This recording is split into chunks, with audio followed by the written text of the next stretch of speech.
ඉතාමත් පහසුවෙන් නිවසේදී ඕකීඩ් පැලයක් පොල්ලෙල්ලට හිටවා ගන්න විදිය ගැන තමයි අද ඔයාලත් එක්ක මම සාකච්ඡා කරන්න බලාපොරොත්තු වෙන්නේ. ඉතින් මේ සඳහා මම යොදාගන්නේ නිවසෙන් ඉවත් කරන මෙන්න මේ වගේ පොල්ලෙලි කැබලි. ඉතින් මේ පොල්ලෙලි කැබලි ටික අපි පිරිසිදු වතුර යොදාගෙන දවස් 3ක් විතර පල් කරන්න ඕනේ මේ පොල්ලෙලි වල තියෙන කහට ඉවත් කරගන්න.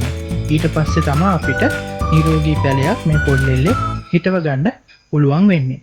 ඉතින් මුලින්ම කරන්න ඕනේ මේ පොල්ලෙලි ටික දවස් 3ක් විතර පල් වෙන්න තියන්න ඕනේ. ඉතින් මේ ඔයාලට දකින්න තියෙන්නේ අපි දවස් කිහිපයක් දවස් 3ක් විතර වතුරේ පොඟවා ගත්ත පොල්ලෙලි. ඉතින් මේ පොඟවා ගත්තාම ඔයාලට දකින්න තියෙනවා මේ පොල්ලෙලි වල තියෙන කහට මේ වතුරට ඇවිල්ලා තියෙනවා. ඊට පස්සේ අපි මේ පොල්ලෙලි ටික කෙත ඉවත් වෙන්න රැක් එක තියලා තියන්න ඕනේ. තද අවුවේ නෙමේ මද පවනේ මේ ජලය ඉවත් වෙන්න තියලා තියන්න ඕනේ.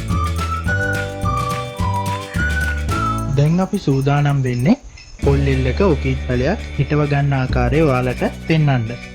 ඉතින් ඉස්සෙල්ලා දවස් 3ක් පල් කරගත්ත පොල්ලෙලි කැබලි මම කිව්වා තෙත ඉවත් වෙන්න රැක් එක දාලා වේල ගන්න ඕනේ කියලා. ඉතින් මේ ඔයාලට දකින්න තියෙන්නේ මේ වගේ වේලගත්ත පොල්ලෙලි කැබලි දෙකක්.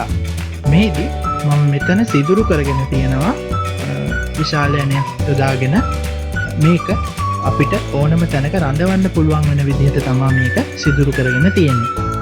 ඊට පස්සේ ගෙදර තියෙන පිහියක් යොදාගෙන මෙන්න මේ වගේ කොටසක් හදාගෙන තියෙනවා මේ ඕකීඩ් පැලය රඳව ගන්න. මේ පොල්ලෙල්ලෙම මේ වගේ පතුරු කිහිපයක් ඉවත් කරලා මෙන්න මේ වගේ කොටසක් අපි හදාගෙන තියෙනවා. මුල් කාලේ මේ මුල් ටික මේ පොල්ලෙල්ලට අල්ල ගන්නකම් අපි මේ වගේ කොහුලණු යොදාගෙන මේක ගැට ගහන්න ඕනේ. ඉතින් ඒ සඳහා මම මේ වගේ කුඩා කොහුලණු කැබලි කිහිපයක් යොදාගෙන තියෙනවා. අපි බලමු කොහොමද මේක හරියට නිවැරදිව හිටව ගන්න කියලා.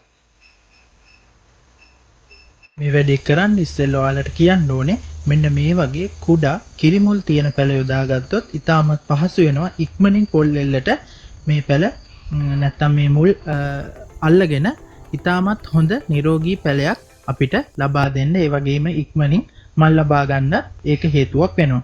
ඒක නිසා මේ වැඩේදී ලොකු පැල ගන්න එපා.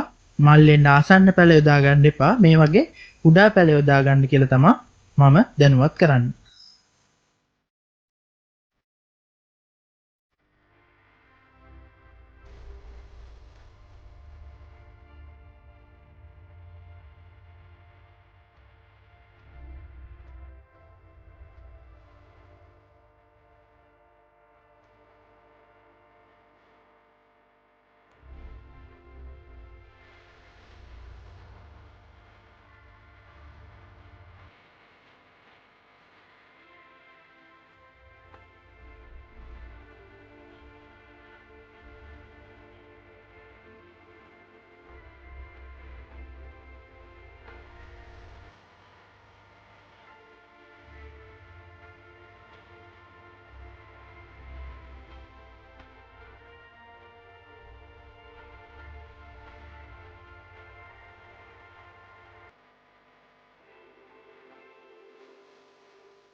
ඔයාලා තවමත් අපි සබස්ක්‍රයිබ් කරලා නැත්නම් සබස්ක්‍රයිබ් කරන්න කියලා ආරාධනා කරන ගමන්ම බෙල් අයිකන් එකත් ක්ලික් කරන්න අමතක කරන්න එපා.